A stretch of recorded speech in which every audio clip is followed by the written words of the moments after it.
po, nandiyan po ba kayo sa loob ng malaking bahay at malawak na bakuran, mataas na pader, pinapaligiran at nakapilang mga mahalin na sasakyan, mga bantay na laging bulong na bulong, wala namang kasal pero marami ang nakabaro.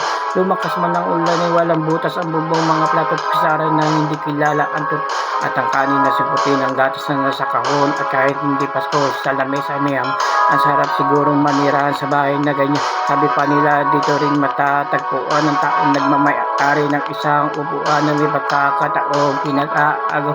Kaya naman hindi nila pinakakaw, kung makikita ko lamang siya'y aking sisigawan.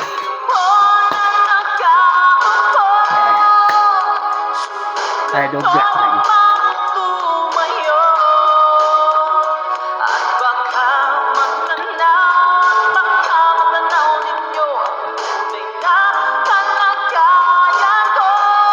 Second verse. Mawalang galang na po sa taong nakaupo. Alam niyo bang batakal ng bigas namin ay di puno. Ang dingding ng bahay namin ay pinagtagpitaping yero. Sa gabi ay sobrang init na tumutunaw na di kayang bilihin upang ilagay sa inumin. Pinakulong tubig sa lumang takuring uling-uling. Gamit lamang na panggatong na inanod lang sa sero na nagsisilbing kusina sa umagay aming banyo.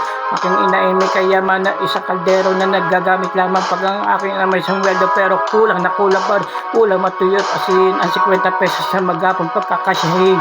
Di ko alam kung talagang maraming harang o mataas lamang ang bakot o nagbubulag-bulagan lamang po kayo. Kahit sa dami ng pera nyo, walang doktor na makakapagpalinaw na mata nyo. Kaya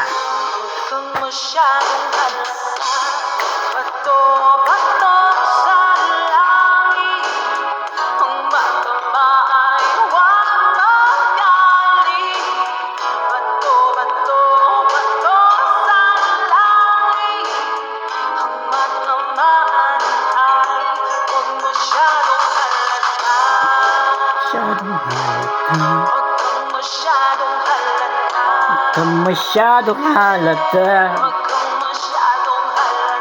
Huwag ka masyadong halata. Yeah. Thank you. Thank you.